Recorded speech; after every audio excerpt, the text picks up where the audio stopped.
Get ready for a mind-blowing discovery. On the largest island of the Philippines, Luzon, archaeologists have made an extraordinary find: a hidden trove of rhino bones and ancient stone tools. This incredible breakthrough is rewriting history books, taking us back 600,000 years further than we previously thought in our understanding of human migration. The Philippines has been revealing more secrets about its ancient past lately, sparking questions like, who were these early humans, and how did they bravely cross the deep waters surrounding Southeast Asia? Buckle up as we dive into this fascinating mystery.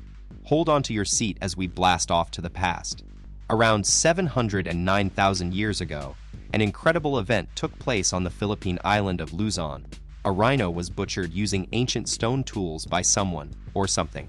Now, before you think that's just another prehistoric tale, remember this: humans weren't supposed to be hanging out in the Philippines that long ago. The previous record holder for earliest human evidence, a single-foot bone from 67,000 years ago, discovered in the Calao Cave. But this jaw-dropping new find takes us back hundreds of thousands of years further. So, what does it mean, and how did early humans manage to get to these islands so early? Let's uncover the secrets of our ancient ancestors on Luzon. Get ready for a game changer. This incredible find on Luzon not only shatters our previous understanding of human presence in the Philippines, but it also sends ripples throughout Southeast Asia. The discovery: a partially buried rhino skeleton, with clear signs of ancient stone tool marks on its ribs and leg bones. Proof that someone had butchered the massive creature around 709,000 years ago. But here's where things get really fascinating. This ancient skeleton was hiding in plain sight, buried deep within mud that covered an even older riverbed. It wasn't until scientists dug deeper, taking multiple samples to pinpoint the age, that we got the shocking truth. Early humans were way earlier to the party than we thought. So, how did our researchers nail down this astonishing discovery's timeline? They didn't just stop at looking at the rhino skeleton. They dug deep and analyzed multiple layers of sediment around it. By examining enamel from a tooth of the ancient rhino, as well as quartz grains buried above and below the bones, they got their answer. The bottom layer was a whopping 727,000 years old.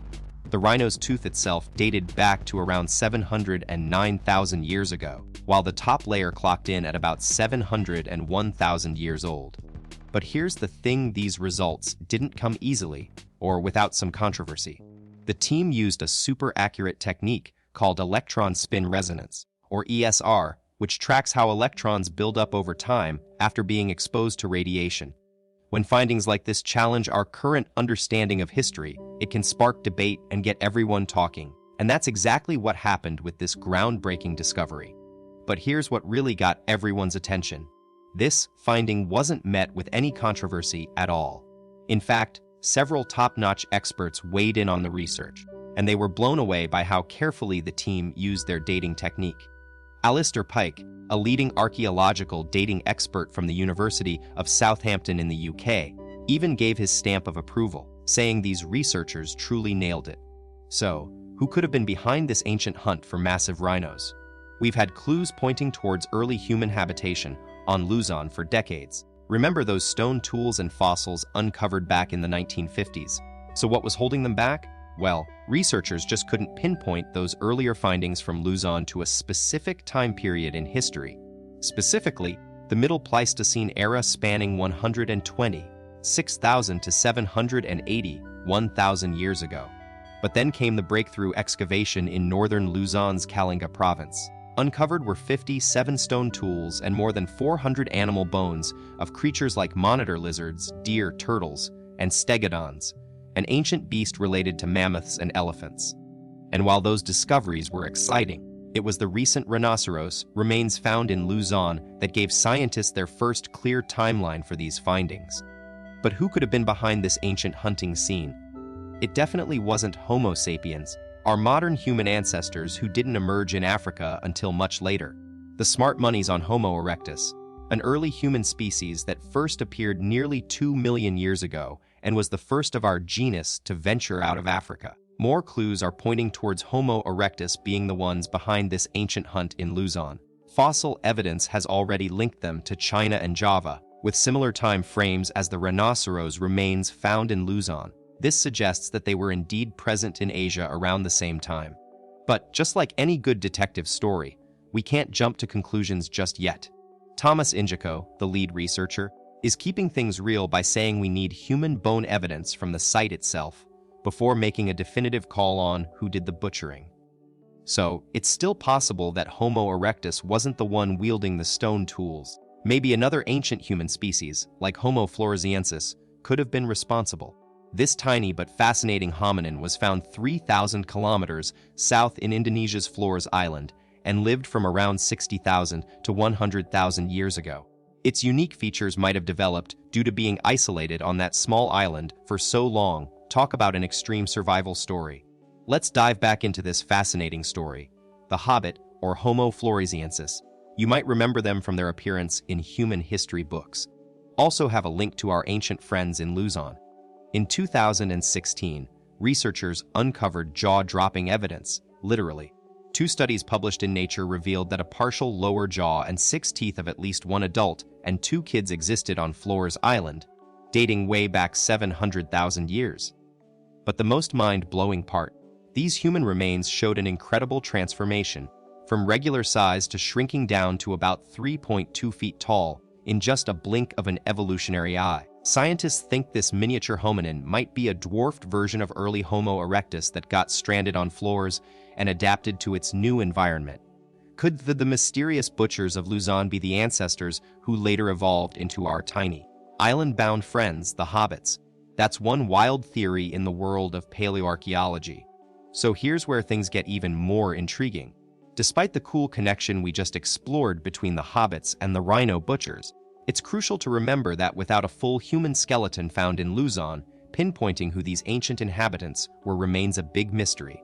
Still, as of now, no solid evidence links them directly to our tiny island-dwelling friends, the hobbits. But here's the amazing part: Southeast Asia was buzzing with unknown human species around the same time.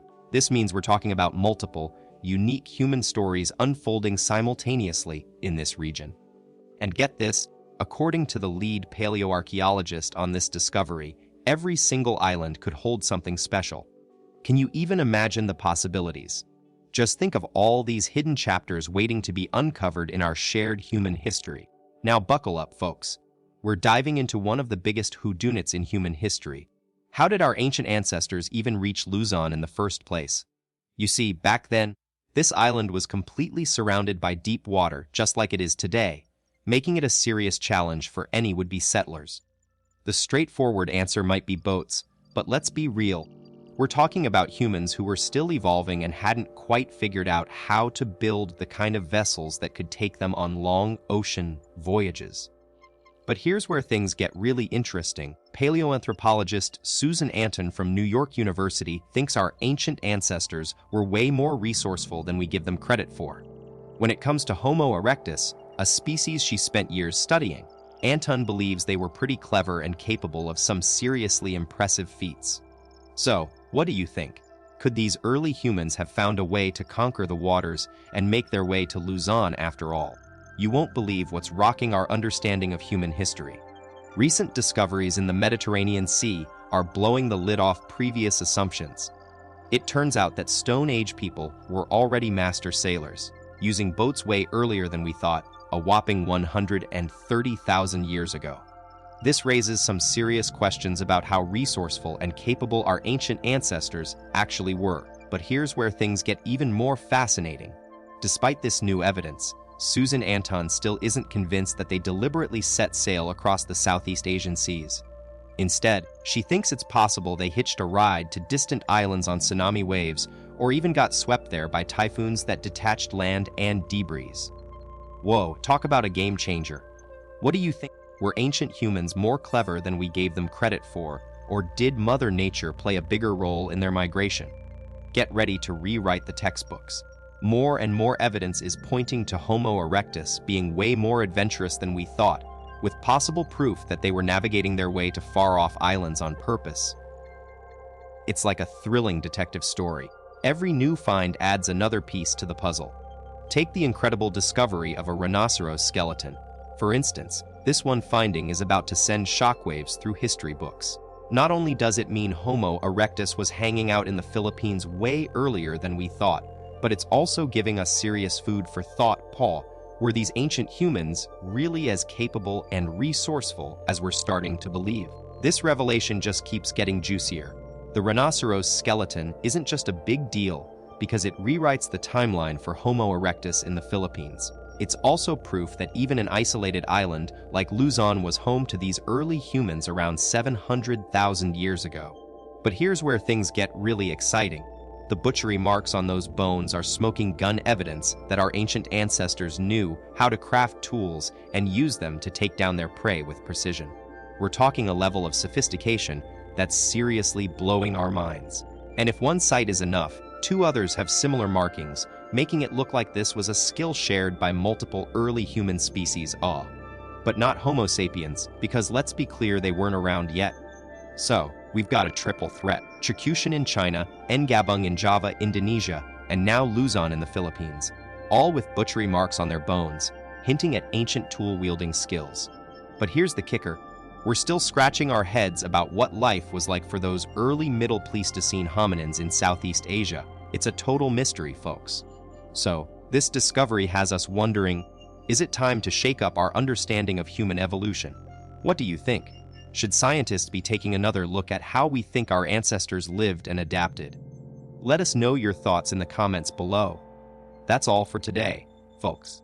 Thanks for joining me on this journey through ancient human history. If you liked this video, don't forget to give it a thumbs up by hitting that like button. Want more